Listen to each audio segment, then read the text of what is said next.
Tálamo e hipotálamo. Vamos abordar essa questão agora.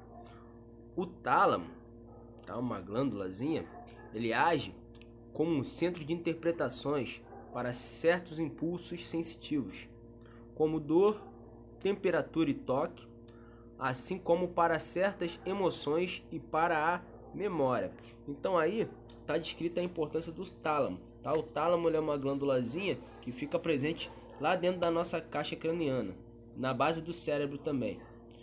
O hipotálamo é pequeno, mas controla importantes atividades do corpo, por intermédio de um vínculo com o sistema endócrino. Até falei um pouquinho dele lá no sistema endócrino. A maioria dessas atividades está relacionada à homeostase, tá? Que é o estágio de equilíbrio do nosso corpo. O tronco encefálico, continuando a falar do sistema nervoso central, né? Você tem lá o mesencéfalo, a ponte e o bulbo. O bulbo também pode ser chamado de medula oblonga. É normal você ver em literaturas de medula oblonga. Tá, então, aquela questão de o tronco encefálico ou tronco cerebral, ele passar lá pelo forame magno, que é esse buraquinho aqui, para depois se ramificar e se tornar a medula espinal. Tá? Ele também é formado por uma substância cinzenta na periferia e branca no centro, exceto o bulbo, que tem sua estrutura semelhante à da medula espinal. Então o bulbo praticamente ele é muito parecido com a medula espinal. O bulbo é aquela partezinha final, tá, que vai se ramificar e vai se tornar a medula espinal. Então olha aí, a ponte, estrutura oval, proeminente, inferior ao mesencéfalo, constituída principalmente por fibras nervosas mielinizadas que ligam o córtex cerebral ao cérebro. Então essa daí é a ponte. Então liga o córtex cerebral ao cérebro e o cerebelo.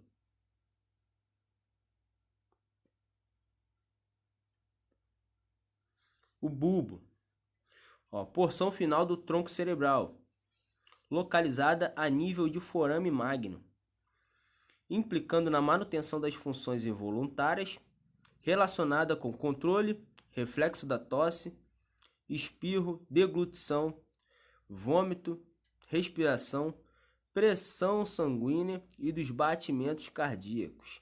Tá? Eu já vi até algumas literaturas falar que é responsável pelo controle da frequência cardiorrespiratória, essa região aí do bulbo. Cerebelo, deixa eu fechar aqui para não atrapalhar vocês. Então, cerebelo.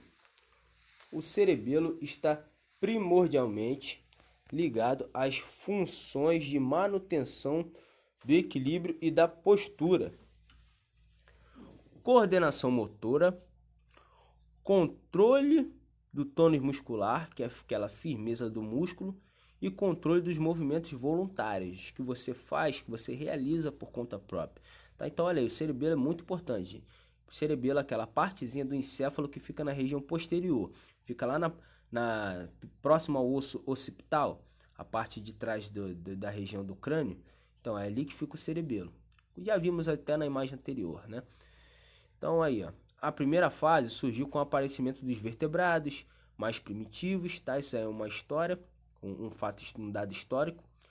Os ciclóstomos, estes animais são desprovidos dos membros e deslocam-se por movimentos ondulatórios muito simples, mas precisam se manter-se em equilíbrio no meio líquido. Para isso, o cerebelo primitivo desses animais, chamados de arquecerebelo.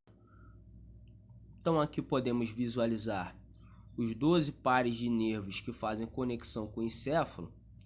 Além do seu nome, os nervos cranianos são também denominados por números e sequência crânio-caudal, ou seja, de cima para baixo. Então temos aí o nervo olfatório, nervo óptico, oculomotor, troclear, nervo trigêmico, nervo abducente, nervo facial, nervo vestíbulo coclear, nervo glossofaríngeo, nervo vago, nervo acessório e nervo hipoglosso. Então aí estão os 12 pares de nervos cranianos. E esses nervos depois se ramificam em outros nervos, tá, gente? Então aqui nós temos algumas divisões do sistema nervoso autônomo, que se divide em parasimpático e simpático, né? Então olha aí, o parasimpático, ele está relacionado com a contração da pupila, tá vendo? Estimula a salivação, reduz os batimentos cardíacos, contrai os brônquios, estimula a atividade do estômago e do pâncreas, estimula a vesícula biliar, contrai a bexiga e promove a ereção. Isso aí tudo é o parasimpático. O sistema nervoso simpático dilata a pupila, inibe a salivação, relaxa os brônquios, acelera os batimentos cardíacos, inibe a atividade do estômago e do pâncreas, estimula a liberação de glicose pelo fígado, estimula a produção de noradrenalina, tá? Não confunda noradrenalina com adrenalina, tá? A adrenalina é um hormônio que ele é lançado no corpo através da glândula suprarrenal. Então, ó, relaxa a bexiga e promove ejaculação. Você pode ver que eles têm funções contrárias, né? Então eles são aí antagônicos, eles têm funções contrárias, né? Você pode olhar pela primeira imagenzinha ali, ó, contrai a pupila e dilata a pupila, tá vendo? Eles têm funções contrárias. Aí aquela partezinha que eu falei para vocês dos plexos, do sistema nervoso periférico, a partir dos gânglios, né? Nós temos a região do plexo. Então os plexos, eles são aquele conjunto de nervos que eles vão realizar uma determinada função ou movimentação em algum membro. Então olha aí no membro superior, você pode ver, ó, tá uma legendazinha de cor, você pode reparar, ó, cada região do plexo ela é responsável pela movimentação em uma determinada área do nosso corpo. Tá vendo? Você consegue ligar ela. Então aí é o plexo, tá vendo? Que você tem um cordão de nervos aí, tá? Eles unidos formam um plexo.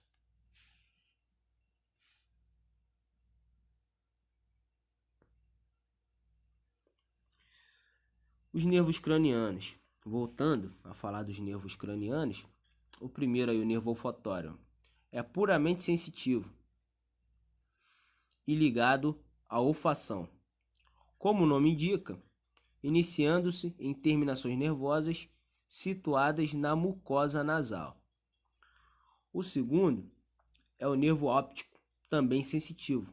Origina-se na retina e está relacionado com a percepção visual.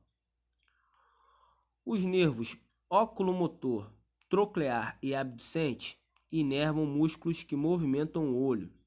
E o terceiro par também é responsável pela inervação de músculos chamados antríncicos do olho, como o músculo esfíncter da íris, que fecha a pupila, e o músculo ciliar, que controla a forma da lente. Então vocês podem reparar que cada nervinho desse, gente, na nossa estrutura corporal, ele tem uma função diferente. Então o nosso corpo é uma estrutura muito complexa, tá? É um mecanismo muito complexo. O sistema nervoso é considerado como o sistema mais complexo do corpo humano.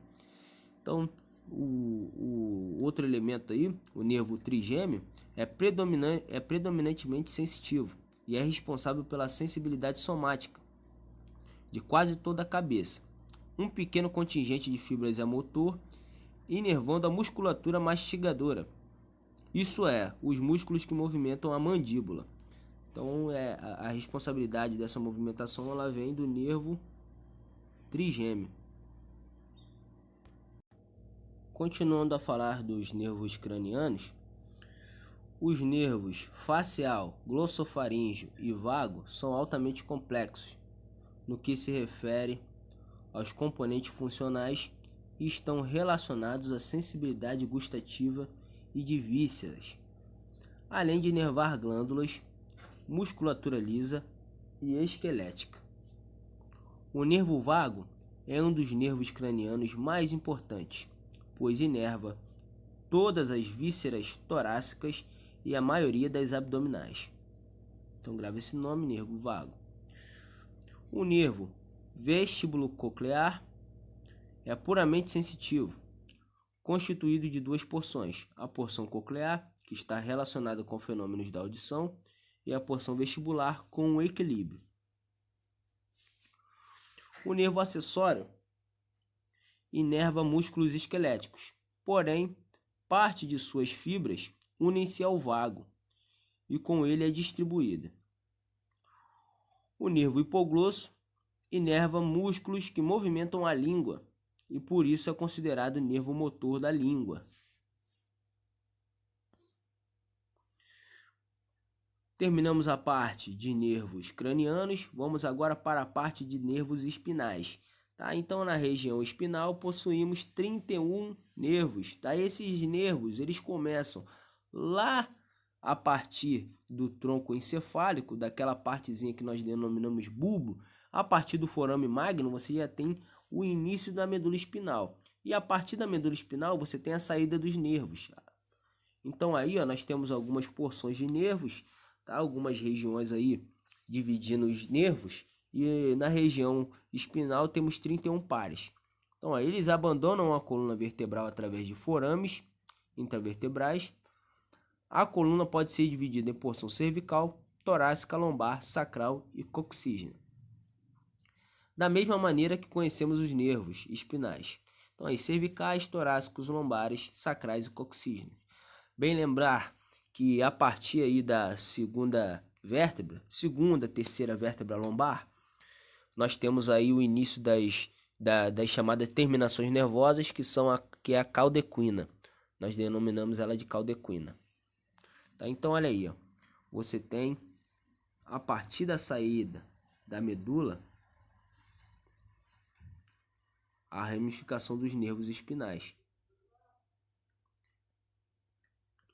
E para que servem esses nervos espinais? Né? Como nós vimos lá no início, os nervos eles têm a função de enviar impulsos ou trazer impulsos. Esses impulsos, na verdade, são informações, tá, para o sistema nervoso central. Então, esses nervos eles conseguem captar, através do sistema nervoso periférico, os impulsos ou levar impulsos e trazer para o sistema nervoso central, tá? Que vai chegar lá no comando do encéfalo, onde são realizadas nossas funções, os nossos comandos.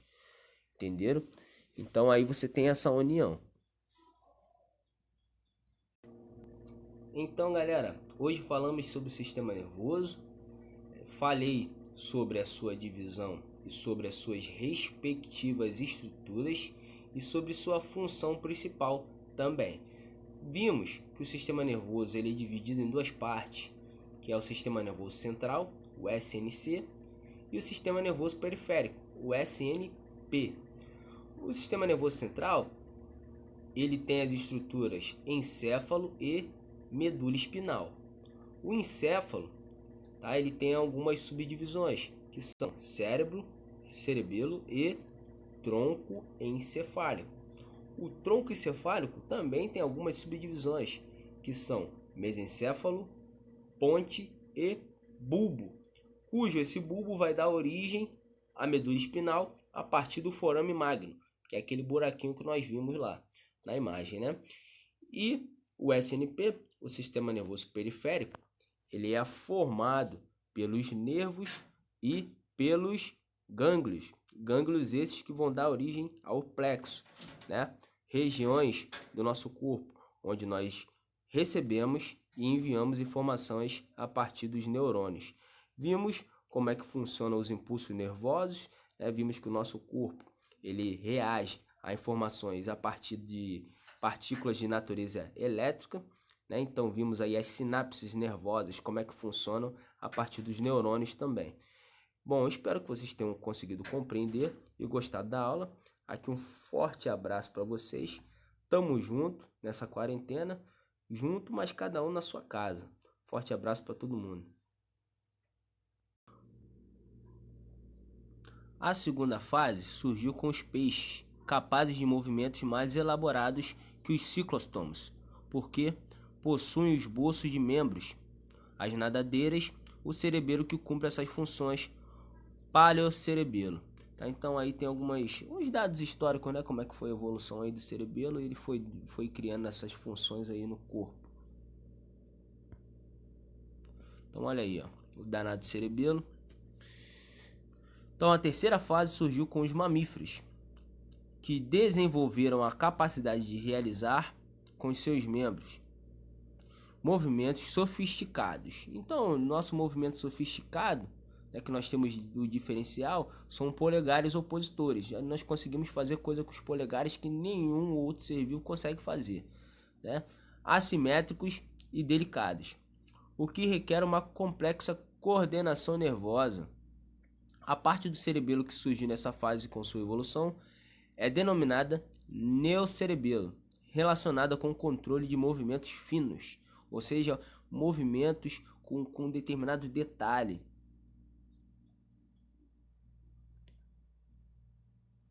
Sistema nervoso periférico, olha, interessante, né?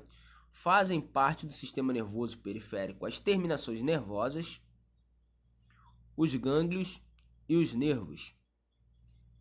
Então aqui, terminações nervosas, né, existem na extremidade de fibras sensitivas e motoras. A voz já está falhando um pouquinho. Os gânglios são o acúmulo de corpos celulares, né, acúmulo de neurônios do sistema nervoso central, que são denominados núcleos. Quando esses acúmulos ocorrem fora do SNC, fora do sistema nervoso central, eles são denominados gânglios, ou seja, o gânglio faz parte do sistema nervoso periférico, o acúmulo de neurônios que fazem parte do sistema nervoso periférico. Nervos são cordões esbranquiçados formados por fibras nervosas unidas por tecido conjuntivo. Tem a função de levar ou trazer impulso do sistema nervoso central. Então tem a função de levar ou trazer impulso do sistema nervoso central. Então nós temos os nervos espinais e os nervos cranianos, tá? Então 31 pares de nervos espinais e 12 pares de nervos cranianos, como vocês podem ver nessa imagem a seguir.